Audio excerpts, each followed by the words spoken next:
The glass doors of DeLuca's diner burst open at 3:22 in the morning, and the cold November wind rushed in like a blade wrapped in ice. Valentina Rivera stumbled through, her dark hair matted to her pale face with rain and sweat, her breath coming in shallow gasps. Blood seeped from a gash above her right eye where Harold Brennan's fist had connected exactly 1 hour earlier.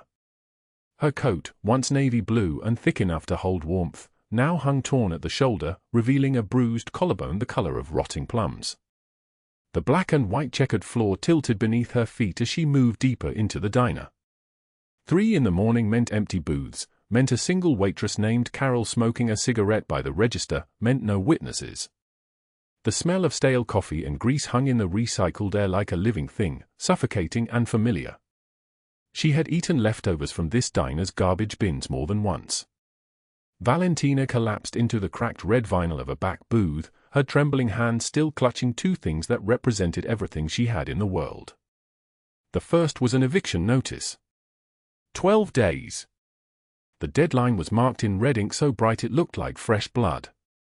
The second was $17 in rumpled bills, wrinkled from being clenched in her fist for hours while she ran through the rain. $17.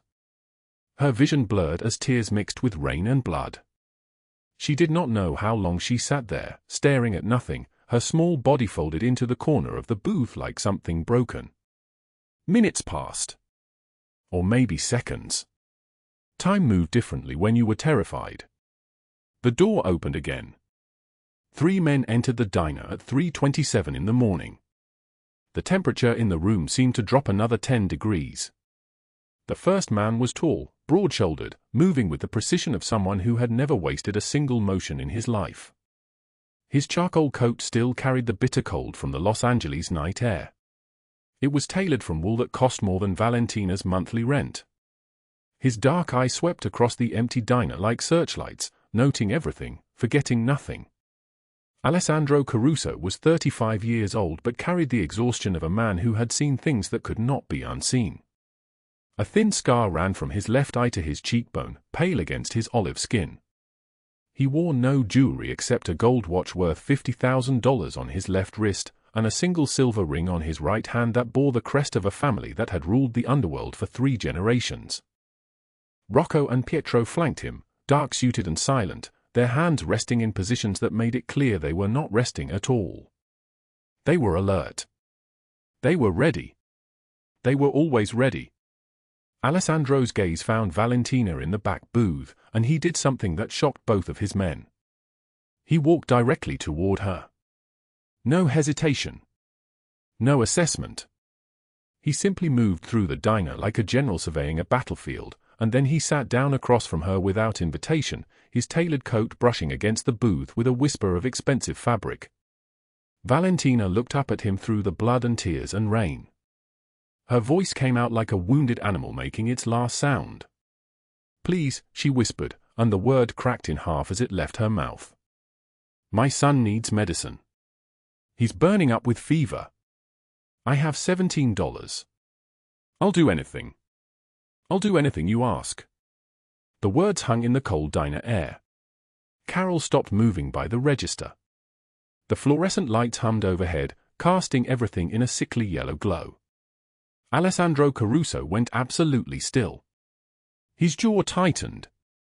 His dark eyes, which had ordered executions without blinking, which had watched men beg for their lives, now looked at Valentina Rivera with an expression that neither Rocco nor Pietro could quite name. "What is your name?" His voice was deep and solid like an oath. "Valentina," she whispered. "Valentina Rivera. And the child who needs medicine?" "Micah. He's 6. He has pneumonia. The doctor said if it gets worse, he could." She could not finish the sentence. She could not say the word. Could not even breathe it into existence. Alessandro did not move. He did not speak. Behind him, Rocco and Pietro exchanged a glance neither had planned to share. In 15 years, they had never seen him sit beside anyone like this. In 15 years, they had never seen him lean forward slightly, as though listening mattered more than breathing. But what she did not know, what Valentina Rivera, with her $17 and her 12-day deadline and her fever-stricken child sleeping in a borrowed bed 3 blocks from here, what she did not know was that this man kept a nursery in his mansion on the hill. A nursery that had never been used. A nursery filled with things that had been bought and prepared and waited for, 8 years ago, when he was married to a woman named Isabella who had gotten pregnant and then stopped being alive. The baby had never taken a breath. A daughter. A girl who would have been 7 years old now. He had never dismantled that nursery. Not once in 8 years. His men did not speak of it. His wife's parents did not speak of it. But Alessandro went in there sometimes at 3 in the morning, and he sat in the small rocking chair, and he held the small pink blanket, and he did not cry, because crying was something he had forgotten how to do.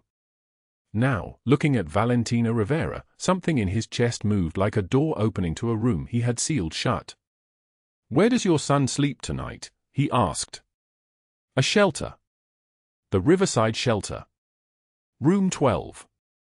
His fever started 3 days ago, and I couldn't afford the hospital, so the clinic gave me antibiotics, but they're not working, and the doctor said." Her voice trailed off into nothing. Alessandro stood up. His movement was fluid, decisive. He pulled a phone from his coat pocket, and he made a call that took exactly 45 seconds. When he finished, he looked down at Valentina. "St. Mary's Hospital, Pediatric Ward, Room 317. A specialist named Dr. Chen is expecting you. Your son will receive treatment. His medicine will be paid for. You will not pay anything." Valentina stared at him. She could not comprehend the words. They did not make sense. Nothing in her life had ever made sense like this, had ever been simple, had ever been solved, had ever been given to her freely. "I don't understand," she whispered. "You do not have to understand anything," Alessandro said. His gaze held hers like a blade. "You only have to know that starting right now, tonight, your son will be safe. He will receive the best care in this city. And you will not carry this alone anymore." He turned away from her booth and walked toward the door, his coat flowing behind him like smoke. Rocco and Pietro followed. At the threshold, he paused. He did not turn around, but his voice carried back through the diner with absolute clarity. "The eviction notice. Bring it to the address I am giving you. Tomorrow. Noon. Do not be late." He wrote something on a piece of paper, placed it on her table, and walked out into the November night. Valentina sat alone in the booth, staring at the paper. The address. A phone number. At the top, written in precise black ink, A. Caruso. Outside, 3 black SUVs pulled away from DeLuca's diner, their taillights disappearing into the darkness like eyes closing. Inside, Valentina Rivera, who had not allowed herself to hope in 6 months, began to cry. But before we understand who Alessandro Caruso was, and before we understand why he had made that choice, we must go back. We must go back 3 weeks, to the night when everything Valentina owned burned down to ash. We must understand how a woman with nothing became invisible to everyone except one man who had been waiting in the darkness for a reason he did not yet understand. 3 weeks earlier. The world was different then. Valentina still had an apartment. 3 weeks before the diner. 3 weeks before Alessandro Caruso walked through those glass doors. 3 weeks before everything changed. The world was different then. Valentina Rivera still had an apartment. The alarm on her phone buzzed at 5:38 a.m. on a Tuesday morning in a 2-bedroom unit on Figueroa Street, the walls thin enough that she could hear her neighbor's television bleeding through like a second heartbeat in the darkness. She did not snooze. She never snoozed. Snoozing meant wasting time, and time was the only currency she could not borrow. Valentina sat up in the narrow bed she shared with her 6-year-old son Micah, his small frame curled against the wall, his breathing still soft with sleep, his Spider-Man blanket pulled to his chin. She looked at him for 3 seconds, just 3, the way a mother does when checking if her child is still alive, still safe, still hers. Then she moved. The apartment held the smell of old coffee and the industrial cleaner she used to scrub the floors of other people's homes. Her feet touched the cold linoleum and she did not flinch. Cold was free. She had learned to wear it like a second skin. By 6:15 a.m., she was in the kitchen, standing in front of the open refrigerator with the light casting her face in white. 2 eggs. A half-empty carton of milk that would last, if she rationed it carefully, until Thursday. A single apple, brown at one edge, but the center was still good. She could cut around the damage. Everything in her life was like that now, still good if you cut around the damage. She made Micah's lunch in a Tupperware container with a cracked lid that she'd owned for 8 years. 2 sandwiches made from store-brand bread and peanut butter. 1 apple cut into slices. 5 crackers because she had counted them, and 5 was the number that would not devastate tomorrow's lunch. She placed the container in his backpack alongside a juice box she had purchased on Sunday at the dollar store, back when she had dollars to spend on stores. His school lunch was free now. The district had approved him based on her income, which felt like both mercy and humiliation in equal measure. By 6:45 a.m., she was braiding her own hair in the bathroom mirror, standing under the flickering fluorescent light she had learned to accept. The braid was tight. Professional. She had been a home health aide for 4 years, moving through the houses of the elderly and infirm, helping them bathe, helping them dress, helping them remember why they were still alive. She made $12 an hour. On Friday and Saturday nights, she worked the register at a discount clothing store on Sunset Boulevard, folding shirts that people tried on and left crumpled on fitting room floors. She made minimum wage plus a commission that never materialized because she did not have the disposition to convince people to buy things. She simply folded. She simply scanned. She simply survived. Her reflection in the mirror was a woman who had aged wrong, as if time had struck her faster than it struck everyone else. She was 31 years old. She looked 47. This was not vanity. This was mathematics. By 7:20 a.m., Micah was awake and dressed in clothes she had purchased from a free donation bin at the community center. His shirt was 2 sizes too large, but he would grow into it, and that was the point. She buttoned it with her calloused fingers, the calluses from cleaning, from scrubbing, from work that other people would not do, and she kissed the top of his head where his hair still held the warmth of sleep. "Mommy, I don't like the peanut butter sandwich," he said, his voice small and honest in the way that children are, before the world teaches them to lie. "I know, baby," she said. "But it is what we have today. Will we have something different tomorrow?" She did not answer because the answer was no. Tomorrow would be the same. And the day after. And the day after that. Until something changed or until they both accepted that nothing would change at all. They left the apartment at 7:55 a.m. The November morning was cold enough to see their breath, and the sky hung gray and low, heavy with the promise of rain. She held Micah's hand as they walked to the bus stop, his backpack bouncing against his small shoulders, his lunch inside, measured and portioned and insufficient. "Mommy, is Daddy coming home soon?" he asked. This was his question every 3 days now, the question that never changed because he still believed in cycles, in returns, in men who came home from places they went. "No, baby," she said.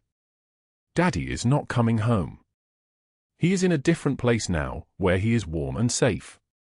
This was the story she had told him since the funeral 18 months ago, when she had stood in a cemetery in a dress she had borrowed from a woman at work, holding a 3-year-old boy, listening to a priest explain that Marco Rivera had been called home to the Lord. She did not believe in the Lord anymore. She believed in deductibles, in denied insurance claims, in the mathematical certainty of poverty. But Micah still believed in stories, so she gave him the story. The bus arrived at 8:12 a.m., and she paid their fares with cash she counted out slowly, the driver's eye somewhere else entirely. They sat in the back, and she held her son against her side, his head fitting perfectly into the space between her ribs and her arm, as if he had been designed specifically for this, for being held by a mother who was trying not to break. His school was a brick building on a corner in a neighborhood where the houses had bars on the windows and the street smelled like exhaust and old food.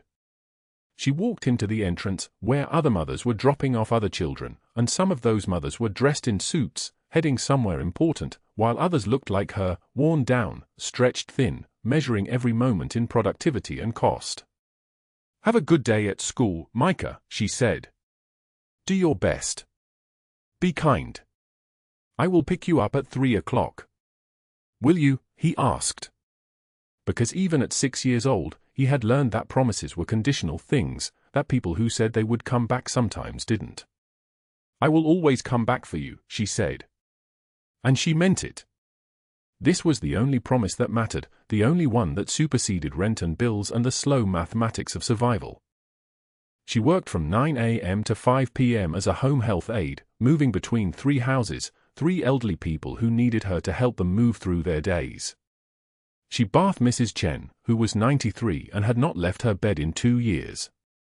She helped Mr. Rodriguez with his physical therapy, her hand steady and gentle even though her own body ached from it. She sat with Mrs. Kowalski, who had dementia, and listened to her tell the same story about her wedding day in 1958 3 times in succession, and each time Valentina said, "That sounds beautiful, Mrs. Kowalski," because the alternative was to correct an old woman who had nothing left but her repetitions. At 3:05 p.m., she was walking back through the rain. It had started at 2:36 p.m., steady and cold, to pick up Micah from school. Her hair, still in its tight braid, had darkened with water. Her shoes, which were 6 years old and held together with prayer and duct tape, were soaked. By 7 p.m., she was working at the clothing store, folding shirts and answering the phone and ringing up purchases for people who had money, who could spend $40 on a single item and not have to calculate whether it would compromise their ability to purchase food.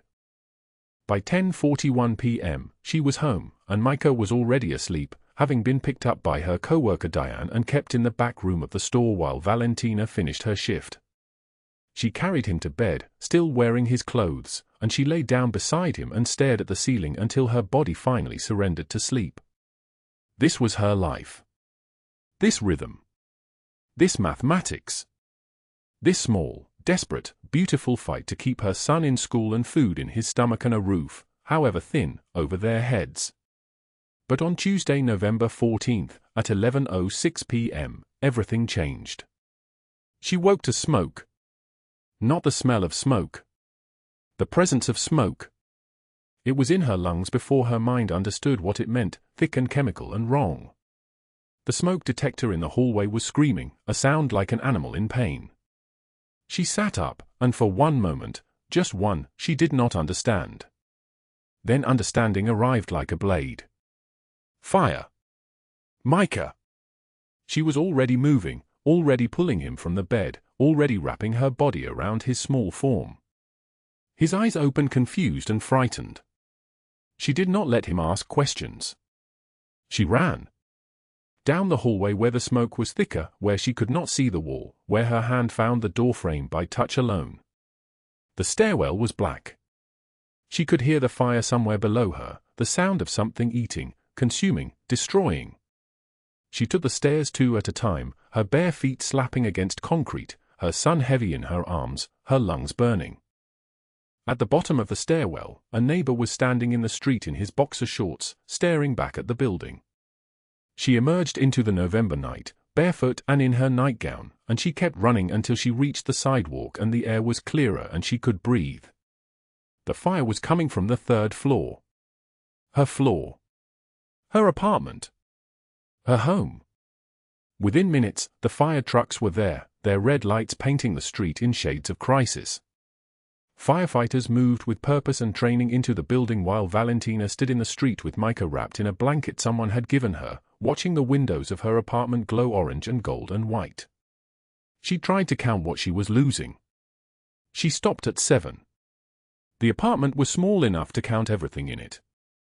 7, the bed, the kitchen table, the clothes in the closet, the photographs, the documents, the letters from Marco, the only concrete proof that he had existed, that they had existed together, that their life had been real. No. One thing she could save. She was still holding it.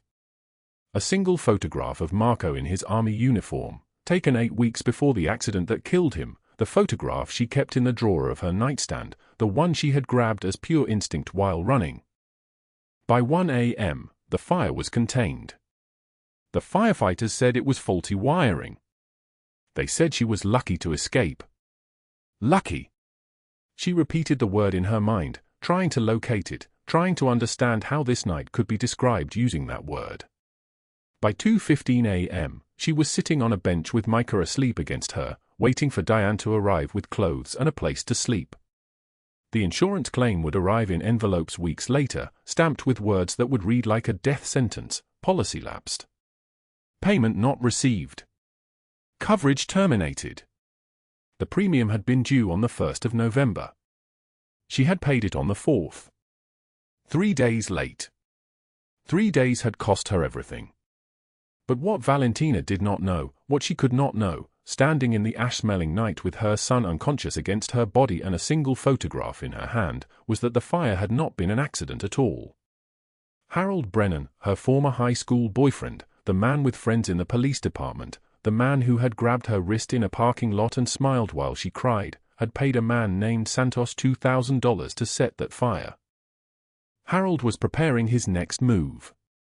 And in 2 weeks, he would demand $200,000, money he knew she could never gather, money that would never be the point. The point was that she belonged to him now, through debt and fear and the systematic destruction of everything she had built. The November rain fell on Figueroa Street, washing ash into the gutters, and Valentina Rivera, who had survived so much, did not yet know that survival was only half the battle. The rain had stopped, but the cold remained, biting through the fabric of Valentina's jacket like a blade wrapped in ice. 7 days had passed since the fire swallowed everything. 7 days of sleeping in a motel room where the heating rattled and died every few hours, where Micah coughed through the nights, where she counted her money obsessively, not because it grew, but because it shrank with each hour, each meal, each necessary thing. She was leaving the diner after her shift, her feet aching, her apron still damp with spilled coffee, when Harold's car pulled alongside her on Figueroa Street. A black Mercedes with tinted windows. He leaned against it like he owned the sidewalk, like the space around him bent to his will. His hair was slicked back. His smile carried teeth and nothing else. "Val," he said, lighting a cigarette. "We need to talk about money." Valentina kept walking. Her hands were shaking. "Your husband," Harold continued, not moving, forcing her to stop or acknowledge him by her silence. "Marco owed my associate some money. Before he died. $89,000. With interest and penalties, we're looking at $150,000 now." She turned to face him. "Marco never mentioned, I don't have that kind of money. Harold, I lost everything in the fire. Then I guess I'll have to take Micah instead." He smiled, blowing smoke into her face. The smoke smelled like ash and menace. "Settle the debt another way.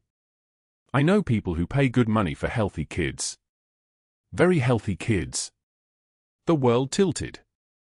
She moved toward her car. His hand came up fast, grabbing her hair, not gently, not with hesitation, yanking her back. Her neck snapped. Pain exploded down her spine. She felt the cold metal of the car door frame against her ribs and then his fist, his actual fist, connecting with her eye socket. The sound was wet and immediate. 10 days, Val. Or the boy disappears. He released her. She fell to the asphalt. By the time she looked up, he was gone, just taillights disappearing into the rain. Blood dripped onto the cracked concrete. She didn't cry. Her tears had dried up somewhere between the fire and this moment. She just sat there, her hand pressed against her eye, feeling the swelling begin, the world starting to blur at the edges. The eviction notice arrived the next morning, slid under the motel room door in a manila envelope. 12 days until they were out. 12 days to find somewhere else. The motel manager had written a note in the margin, "After the incident with your boyfriend, we can't have that kind of attention. Police have been here 3 times this week." Harold's visits had marked her as a problem. That afternoon, Valentina approached her supervisor at the diner, a woman named Margaret who had worked there for 23 years and treated kindness like a luxury she couldn't afford. Margaret was counting the register, her glasses sliding down her nose. "Margaret, I need to ask about an advance." "Just until." "No advances." Margaret didn't look up. "Company policy." "I'm sorry, honey, but those are the rules." The rules. The rules were everywhere, a cage made of policy and procedure, and Valentina was trapped inside it with her son. That night, she called every shelter in Los Angeles. All full. Every single one. She held the phone receiver after each rejection, listening to the dial tone, watching it like it might transform into something else if she waited long enough. By 9 p.m., she was sitting on the edge of the motel bed, the one with the thin mattress that exhaled dust when she moved. Micah was asleep in clothes from a church donation box, clothes that didn't quite fit, that smelled like bleach and other people's lives. She had bought him cough medicine with her last $10. That left her with $17. 17. She had never had so little. Even in the darkest times with Marco, even when they were eating rice and beans 3 meals a day, they had more than this. More than $17. More than no plan. More than desperation so thick it tasted like copper. She held Marco's photograph. The one she had grabbed running from the fire. His face was slightly faded, worn from being held too many times, touched too many times by hands that needed him. She whispered to it. "I'm trying. I'm so sorry. I don't know what to do." The clock on the motel wall showed 9:53 p.m. 9 days remaining until the motel threw them out. She didn't even know how many days remained before Harold came back. What she didn't know, what no one could have told her standing alone in that room with her dying son's medication on the nightstand and a handful of dollars that meant nothing, was that the man from the diner had been investigating her situation since 3:36 a.m., when she had collapsed into that booth with blood in her hair. Alessandro Caruso did not do things halfway. When something caught his attention, when something moved something deep in his chest that he had thought was permanently calcified, he moved with the precision of a man used to command. He had made 2 phone calls that night. The first was to a private investigator named Felix Ochoa. The second was to his doctor, Dr. Marchetti, telling him to prepare a suite. He had given her $500. Cash. Told her to buy the medicine. Told her to take care of her son. He had not told her that her entire world was about to reorganize itself around a decision he had made in the span of 3 minutes, sitting across from a broken woman in a diner at 3 a.m. 3 days later, on a winter afternoon when the frost still clung to the metal slides and the sky was the kind of blue that makes you forget cold exists, Valentina took Micah to MacArthur Park. She needed him to run. She needed him to remember what joy felt like. She needed 5 minutes where his cough wasn't the loudest sound in her world. Micah ran toward the swings. Valentina sat on a bench, watching him, her shoulder still throbbing from the night Harold hit her. The bruise had turned purple and yellow, a map of violence across her collarbone. A little girl, maybe 4 years old, wearing an expensive pink coat that probably cost more than Valentina's entire wardrobe, climbed the monkey bars. She climbed higher than she could reach. Her small hand slipped. Valentina saw it happen in fragments. The loss of grip. The body falling backward into air. The concrete rushing up. She moved on pure instinct, her injured shoulder screaming as she sprinted across the playground, her arms outstretched. The girl fell into her, and Valentina landed hard, the impact traveling up her spine, her shoulder cracking with a sound like wood splitting. The girl cried. She was not seriously hurt. Valentina checked her, no blood, no breaks, just fear. Just a child who had fallen and been caught.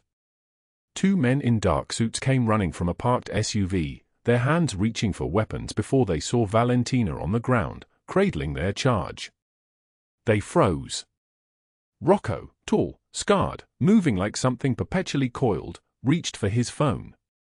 For minutes later, a black SUV pulled up. The door opened before it fully stopped. Alessandro Caruso came out moving like a man whose daughter had just fallen from the sky, his face stripped of all the careful architecture of control. He ran to the girl, Sophia, his dead brother's child, the only piece of his bloodline he had left. He took her from Valentina's arms, his hands shaking. "Uncle Sandro," Sophia sobbed into his chest. I fell and she caught me." Alessandro looked down at Valentina, recognition flashing across his face like lightning. The woman from the diner. The woman who had been willing to die for a stranger's child without hesitation, without calculation. Without even knowing who the child was. "You," he said. From the diner. Valentina was trying to stand. Her vision was blurring. She was falling. She didn't finish. Alessandro caught her before she collapsed, his arm around her waist, his strength holding her upright. Micah came running, terrified, and took his mother's hand. "Rocco, call Dr. Marchetti." "Now," Alessandro said. He carried Valentina to the SUV as if she weighed nothing. Dr. Marchetti's suite was on the 42nd floor of a building downtown, the kind of place where the windows looked down on the entire city and the medical equipment was expensive enough to fund a hospital in a poor neighborhood. The doctor was waiting. He examined Valentina with the efficiency of someone used to Alessandro's demands. Dislocated shoulder. Severe bruising. The cut above her eye needs stitches. Malnutrition. Trauma. Dr. Marchetti looked at Alessandro. "This woman needs rest. Proper rest. Proper nutrition. And stability. Real, genuine stability. She's running on fumes." Rocco and Pietro stood by the windows. Pietro whispered, "In 15 years, I've never seen him like this. He hasn't left her side. Not once." When Valentina woke, Alessandro was there, sitting in a chair by the bed, his suit jacket removed, his sleeves rolled up, looking like something carved from stone. She tried to sit up. Pain shot through her shoulder. "Don't move," he said quietly. His voice was different here, in this quiet room. Gentler. That made it somehow more dangerous. "I need to go," Valentina whispered. "I can't pay for this. I have $17 and a motel room for 11 more days, Anne." "Tell me what happened," Alessandro interrupted. Not a request. A command issued with such gentleness that it sounded like an invitation. Valentina broke. Words poured out of her like water through a cracked dam. Marco's death. The money he owed. The numbers swelling with interest, 89,000 becoming 150,000. Harold's threats. His hands on her. His promise to take Micah. The fire that took everything except a photograph. Standing in the ashes. Micah in borrowed clothes. The eviction notice with the red ink deadline. 12 days. 11 now. "Harold said he'd take Micah if I don't pay," she whispered. "He has cop friends. Nobody will help me." She looked at Alessandro, her eyes hollow with exhaustion, and asked the question that had been living in her chest since the diner. "Why would you help me? I'm nobody." Alessandro stood. He walked to the window. The city spread beneath them like something alive, like something breathing. When he spoke, his voice was barely above a whisper. "My daughter died before she took her first breath," he said. 7 years ago. I kept her nursery exactly as it was. Same crib. Same mobile with the stars. Same name I never say out loud, Lucia. The room became impossibly quiet. Even the city seemed to stop. "When I saw you in that diner," Alessandro continued, "begging for medicine for your son, covered in blood from a man who should have been arrested years ago, I saw what I couldn't save." He turned back to her. Rocco and Pietro stood frozen in the doorway. They had never heard him speak of Lucia. Not once in 15 years. The $150,000. Consider it paid. Valentina's hand started to shake. "I can't accept." You saved Sophia. You put yourself in front of a falling child knowing nothing about her except that she needed you. That is worth more than money." He paused. His jaw tightened. "But I need you to tell me everything about Harold Brennan." She told him. Full name. Address. The cops he paid off, Officers Diaz and Murphy in the Rampart Division. His violent history. His threats. Every detail. Every moment. Alessandro made a call. Then another. At a bar on Sunset Boulevard, Harold sat with his cop friends, laughing about how easy it was. Easy to disappear a woman's life. Easy to frighten her into compliance. Easy to take her child and sell him to someone in Arizona for $50,000. Easy. 3 blocks away, in a glass office tower on Wilshire Boulevard, Cordelia Blackwood stood at her floor-to-ceiling window, her stiletto heels clicking on marble, speaking to her publicist about the development project. "If Harold's little project succeeds," she said, smiling, "we clear that entire block by spring. These poor people are so easy to displace. One tragedy and they crumble." She didn't know about the vendetta. She didn't know that Harold's personal revenge had intersected with her profit motive, and that intersection had just caught the attention of a man who never forgot a debt. Alessandro made a second call to his consigliere. "Find everything on Harold Brennan and Cordelia Blackwood. Everything. Financial records. Criminal history. Every dirty connection. Every cop on his payroll. Every fraudulent permit Cordelia filed." He looked at Valentina sleeping with Micah curled against her in the medical suite, both of them finally safe, finally warm. "Nobody touches that child," he said into the phone. Not anymore. For days later, the night fractured at midnight. Harold Brennan's fist connected with the safe house door like a hammer strike, the sound echoing through 12 stories of reinforced concrete. Midnight. Not by accident. By design.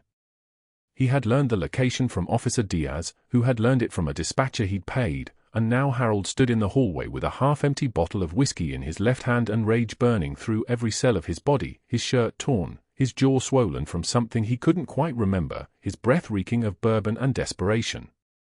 "I know you're in there, Val." His voice cracked like a whip down the corridor.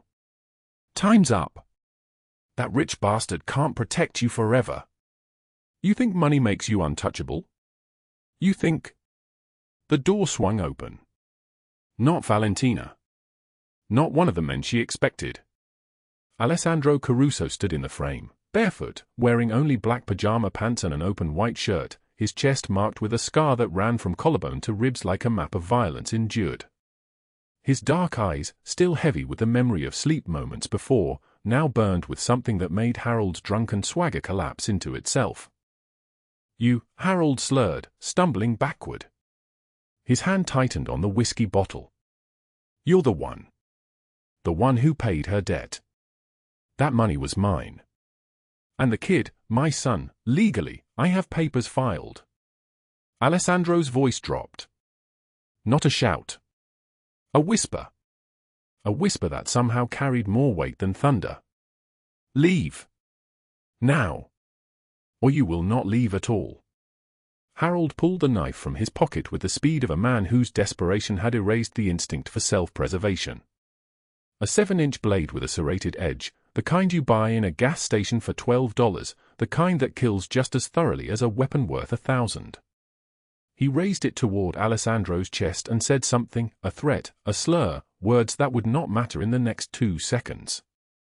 Pietro moved from the shadows where he had been standing all night, a silent sentinel, and in 1.3 seconds the knife was on the floor. Harold's wrist was broken with a crack that echoed down the hallway like a gunshot in the silence, and Harold was screaming, falling to his knees, his breath coming in ragged, animal sounds. Alessandro leaned close. His voice remained that terrifying whisper. "I know about the fire. I know about the buyer in Arizona who would have paid $50,000 for a 6-year-old child with brown eyes and no mother to claim him. I know about Officers Diaz and Murphy. And now, so does the Federal Bureau of Investigation." Harold's face went white. Not pale. White like a corpse. Like all the blood had drained from his skull and pooled somewhere in his shattered wrist. 3 minutes later, he was gone. Rocco had called paramedics. An anonymous tip. They would find Harold Brennan weeping on the curb, a broken wrist, a fractured pride, and a certainty settling into his bones like ice. He had just made the mistake that would end him. Inside the safe house, Valentina held Micah against her chest, the boy's small fingers gripping her shirt, his voice small and uncertain. "Mama? The bad man. The bad man is gone, baby. He cannot hurt us anymore." But she did not know, not yet, that the bad man was about to lose everything. 20 minutes later, a black town car pulled to the curb outside the safe house. Cordelia Blackwood emerged in a white designer suit that cost more than Valentina's annual salary, her hair professionally blown out, her makeup camera ready, her smile radiant and practiced. Behind her, a cameraman and a publicist adjusted equipment, preparing to capture what Cordelia believed would be the most sympathetic moment of her corporate narrative, a generous offer to a desperate woman, filmed for social media vindication. She walked toward the building entrance, already composing the words in her mind. "I simply cannot bear to see such suffering in our community. When I heard about poor Valentina's situation, I knew I had to help." Alessandro met her at the curb. "Ms. Blackwood, I have been expecting you." Cordelia's smile faltered for a fraction of a second. "I do not know who you are, but I have a legal offer for Ms. Rivera regarding the property rights to the lot where her home. You committed arson through Harold Brennan to acquire property at a fraction of its market value." Alessandro's voice remained calm, but each word fell like a stone into still water. "Federal crime. Additionally, your company has been laundering money through shell corporations in the Cayman Islands for 6 years. Wire fraud. Tax evasion. Money laundering. I have the documentation." He extended a folder. Black leather. Thick with papers. Cordelia opened it with hands that had begun to shake. Inside, bank transfer receipts. Email chains between her and Harold discussing the fire, discussing which inspector to bribe, discussing the arson timeline. Photographs of her meeting with the arsonist at a hotel in downtown Los Angeles. Her signature on permits that were fraudulent. Her voice on recorded phone calls discussing how these poor people are so easy to displace. Her face went through a series of transformations, confusion to realization to absolute devastation. "This is, how did you? You made a mistake targeting someone under my protection," Alessandro said quietly. "The Federal Bureau of Investigation will be at your office at 6 in the morning. Every major news station in Los Angeles has received a copy of this file in the past 15 minutes. Your board of directors received it 10 minutes ago. Your husband received it 5 minutes ago." Cordelia looked at her cameraman, who had already lowered his equipment, already backing away from her like she had become contagious. Her publicist was gone. By the time the town car pulled away, Cordelia Blackwood's entire empire was collapsing in real time. Her phone buzzed with notifications, her board chairman demanding her resignation, her company's stock price plummeting, her lawyer calling with emergency advice, her husband filing for divorce on live television with a statement so damaging that it would trend on Twitter for 47 hours. That night, Valentina stood on the safe house balcony on the 12th floor, frost forming on the railing beneath her bare hands. The winter air cut through her borrowed sweater. The city lights spread below like fallen stars, beautiful and distant, a world that had never been meant for someone like her. In her pocket, the eviction notice, now meaningless, since Alessandro had moved her, but still somehow heavy with the weight of everything that had come before. She thought about Marco and the fire. She thought about Harold's knife and the way his wrist sounded when it broke.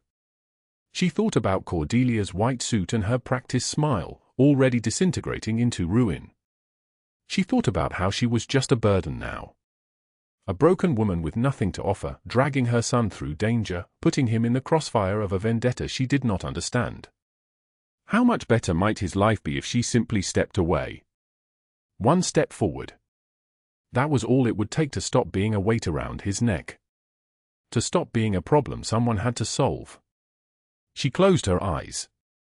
Then she heard it from inside the apartment, Micah's voice, bright and pure and alive, laughing at something Pietro had said, the sound carrying through the walls like a bell ringing in a dark place. Her son. Still here. Still needing her. Still alive because she had kept living. She opened her eyes, turned from the railing, and walked back inside, where Alessandro was waiting with a cup of tea and an expression that suggested he had known exactly where she was and why. He said nothing. Just handed her the cup. Some communications happen beyond words. At 4:13 a.m., FBI agents in tactical gear stormed Harold Brennan's apartment in East Los Angeles, flashlights cutting through darkness, the sound of boots on hardwood, doors being breached.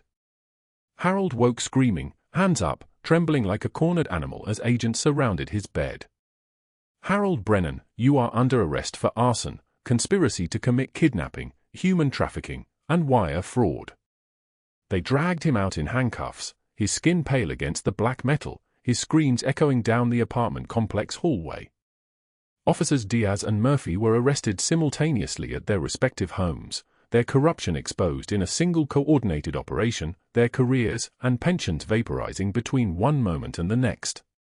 At exactly 5:15 a.m., agents entered Cordelia Blackwood's office on the 52nd floor of a glass tower on Wilshire Boulevard. She was already there, desperate and frantic, trying to shred documents with a machine designed for exactly this kind of moment. She looked up, mascara streaming, and in her face was the recognition of a woman watching her entire life collapse in real time. Ms. Blackwood, step away from the shredder. They cuffed her in her $1,000 suit. By 6 a.m., every news station in Los Angeles broadcast her arrest. Footage of the fire played on loop. Her company's stock price had fallen 73%. Her board of directors released a statement condemning her. Her socialite friends deleted photographs with her from Instagram. Her husband's lawyer released statements even more damaging than the previous ones. By noon, she had lost everything. Not just her freedom. Her reputation, her company, her standing, her future. Justice that was not death, because death would have been too quick, too easy, too merciful. Harold Brennan received 40 years in federal prison for arson, attempted kidnapping, and trafficking conspiracy. Cordelia Blackwood received 35 years for arson, fraud, and money laundering. Both villains systematically destroyed, publicly humiliated, completely erased from the lives they had tried to control. Alessandro sat on the safe house couch with Valentina beside him, the television playing the news, her tears flowing not from fear but from relief, from the weight finally lifting. "It is over," she whispered. He nodded, his expression unreadable, his hand finding hers in the darkness. "It is over." 2 months had passed since the frost melted from the Los Angeles streets, since the news vans finally left Cordelia Blackwood's office building, since Harold Brennan stopped screaming in his cell at county detention before transfer to federal prison. The winter was gone. Spring had crept in quietly, tentatively, as if testing whether this broken city deserved another season of growth. Valentina stood at the cemetery gates at 8:11 in the morning, holding a bundle of white lilies wrapped in brown paper, her hands trembling slightly though the air was warm. The flowers had cost $17 at a local florist, and she had paid with her own money, money she had earned herself for the first time in years. She wore a simple blue dress, modest but clean, and her hair was pulled back to show a face that no longer flinched at unexpected sounds. The cemetery stretched before her in neat rows, each headstone a person who had mattered to someone. She walked slowly, reading names as she passed, her throat tight. When she found it, she stood there for a long moment without moving. Marcus Rivera. Beloved husband. Father. 1989 to 2023. 3 years of their life together, all that remained on stone and grass. She placed the lilies against the headstone. Her voice came out barely a whisper, like wind moving through an empty room. "I kept our son safe," she said. "I kept Micah safe, just like I promised you I would. You were right that day in the hospital when you told me I was stronger than I believed. I needed to hear that. I needed to remember it when everything was burning and I couldn't breathe and I thought we were going to lose everything forever. A bird called somewhere in the distance, a sound like a question. I found a way, she continued, tears streaming down her face now, tears that felt different from all the tears that had come before. These were not tears of despair or terror. These were tears of something healing, something becoming whole again after being shattered into pieces so small she thought they would never fit back together. A man showed up when I had nothing, Marcus. A dangerous man, a man with blood on his hands and shadows in his eyes. But he looked at our son and he saw what I see, everything good about you that lives in him. And he protected Micah like Micah was his own child. You would be proud. I know you would be proud. She pressed her palm against the cold stone. I miss you, she whispered. I will always miss you. But I'm going to be okay now. We're going to be okay. Behind her, standing exactly 60 feet away near an ancient oak tree, Alessandro Caruso watched her grieve. He had known where she would come today. He had known because Rocco had quietly spoken to the funeral director, had learned which grave mattered most. Alessandro had come not to intrude, but to be nearby if something went wrong, if old threats resurfaced, if the world decided to hurt her again. She didn't know he was there. She would never know he was there. When Valentina finally turned to leave the cemetery, she didn't see him. She walked toward the gates thinking only of her son, of the apartment they now shared in a neighborhood where the streets were clean and the schools were good, where Micah's cough had disappeared along with the mold and the rat droppings in the walls. She walked toward her job at Alessandro's real estate company, a job where she earned $42,000 a year, money she could plan with, money that made her feel like a person again instead of a ghost haunting a world that refused to acknowledge her. Over the next 3 months, something unexpected began to take shape in the spaces between her life and his. It wasn't romance yet. It wasn't even acknowledged. It was smaller than that, quieter, built on moments so ordinary that nothing about them seemed remarkable until you understood what they meant. Alessandro came to dinner on a Thursday evening. Micah answered the door, and the child's face transformed into pure joy at the sight of him. The boy had grown in the last months. He was taller, fuller, his small bones no longer threatening to push through his skin. He wore a clean shirt and sneakers without holes in them. Alessandro! Micah called out, throwing his arms around the man's legs. Mama said you might come and you did, and I have something to show you. Alessandro stepped into the modest apartment, and Rocco and Pietro remained in the hallway as always, guarding the perimeter, giving privacy to a scene they had come to understand meant something beyond their job descriptions. Alessandro knelt down to Micah's level, this man who had ordered the elimination of 43 human beings in his career, who had broken bones with his hands and negotiated with death, and he looked at a 7-year-old child with complete attention. What would you like to show me? He asked, and his voice was different when he spoke to Micah. Gentler. Like a man learning a language he had never expected to need. Micah grabbed his hand and pulled him toward the small bedroom he shared with no one now, a luxury that still felt impossible to Valentina, that her son had his own space, his own books, his own toys that nobody was taking to a pawn shop. The boy showed Alessandro a drawing he had made at school, a picture of 3 people and a dog, labeled in careful first-grade printing, Mama and me and Mr. Caruso and someday a dog. Alessandro studied it like it was the Mona Lisa. This is beautiful, Micah, he said. This is the most beautiful thing I have ever seen. Micah beamed. Will you teach me to tie my shoes? Mama tries but my fingers don't work right. Without hesitation, Alessandro sat on the edge of the small bed and took Micah's sneaker in his hands. He moved with patience that seemed impossible in a man built from violence. He showed the boy how to make the loops, how to hold them, how to pull them tight. It took 11 minutes. Micah failed 7 times. On the 8th attempt, he did it perfectly. I did it! Micah screamed, and the sound carried through the apartment like a bell ringing. In the kitchen, Valentina heard that scream and her eyes filled with tears for the 100th time that month. She was learning that healing looked like your child's joy. It looked like a man on one knee showing your boy how to tie his shoes with hands that could kill but chose instead to nurture. Dinner was simple, chicken and rice and vegetables from the grocery store, food prepared on a stove that didn't leak, in a kitchen with running water and working lights.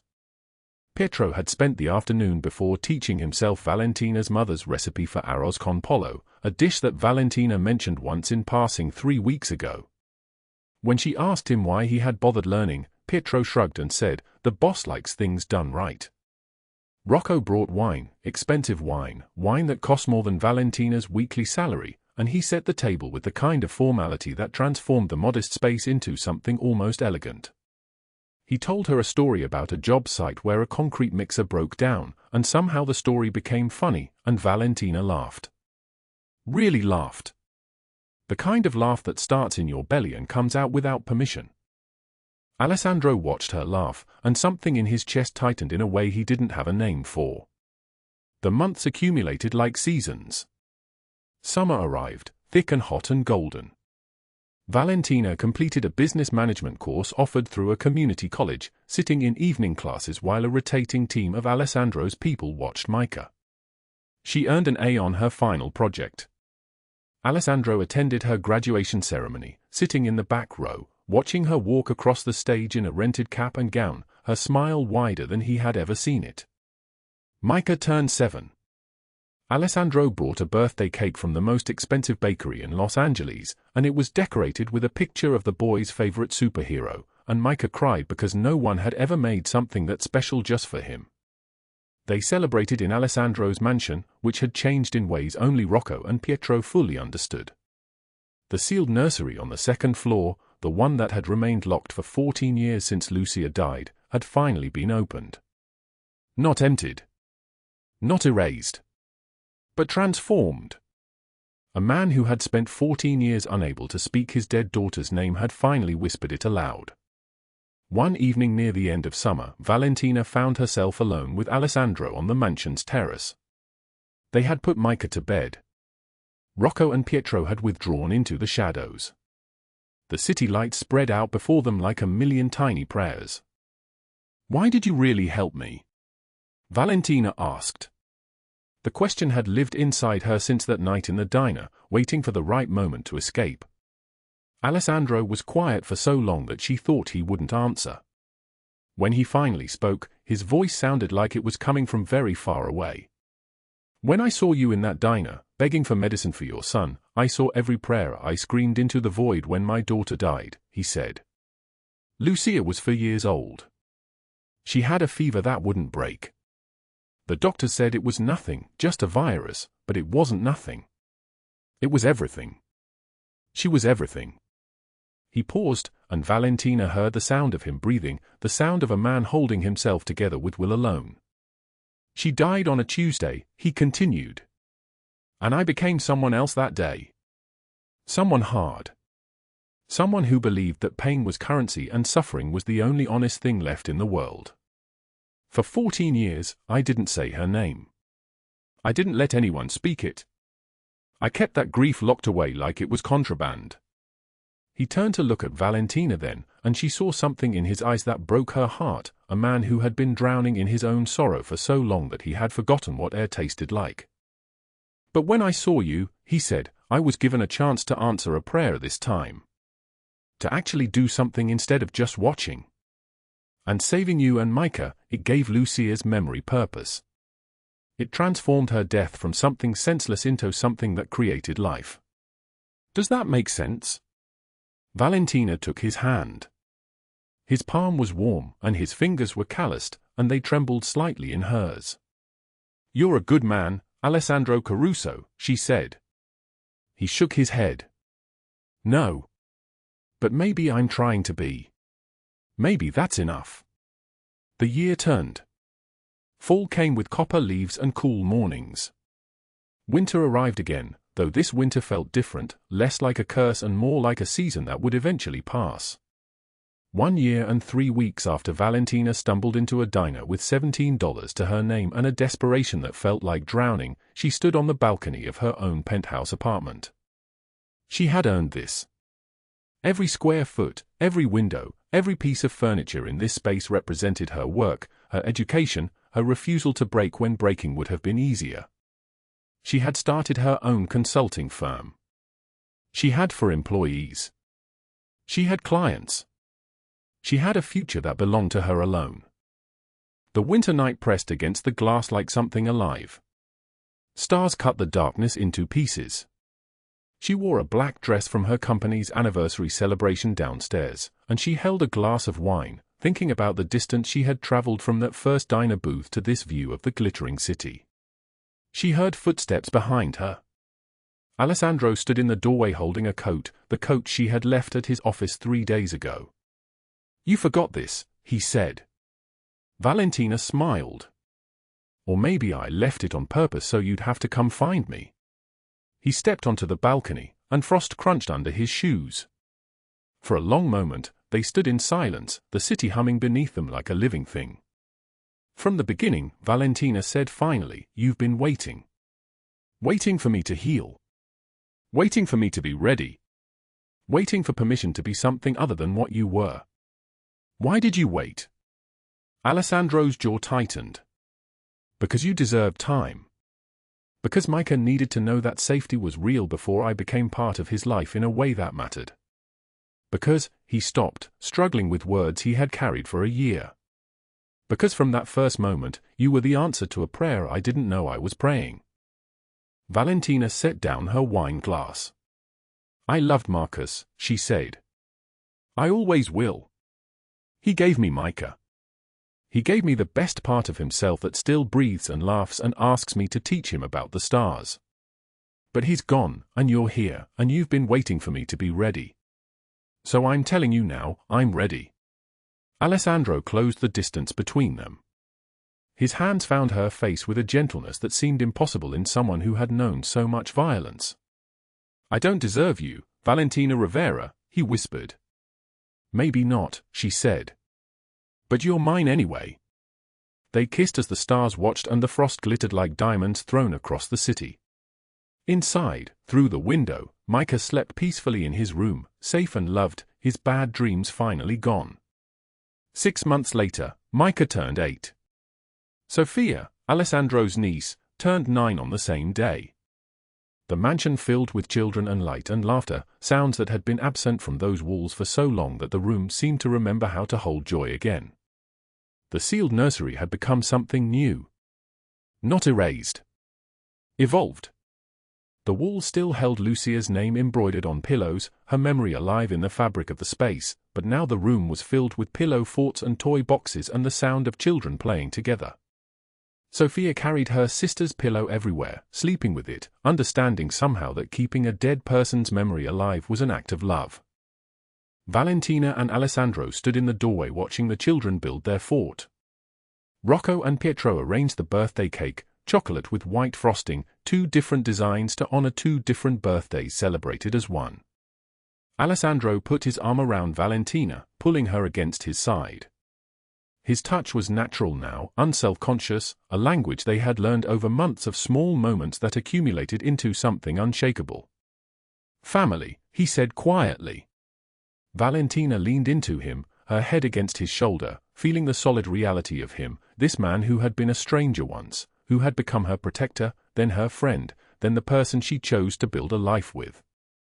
"Not always bound by blood," she said, "but by those who choose to stay when the storm arrives." The winter sun streamed through the windows, filling the room with gold. Behind locked prison cell doors, Harold Brennan and Cordelia Blackwood lived out sentences that would last 40 years and 35 years respectively. Their power was gone. Their names would be forgotten. But here, in this room, love had rebuilt what violence destroyed. A broken woman had become whole. A hollow man had been filled. A child had learned that safety was real. And a family, bound not by blood but by choice and loyalty and the simple act of staying, had finally come home. If this story moved you, please drop a like and share it with someone who needs to remember that darkness doesn't last forever. Subscribe to this channel so you don't miss tomorrow's story about second chances and the families we choose. We wish you all good health, joyful days, and peace in your hearts. After the rain, the sky always clears. Thank you for staying with us until the end. Goodbye, and we will see you again very soon.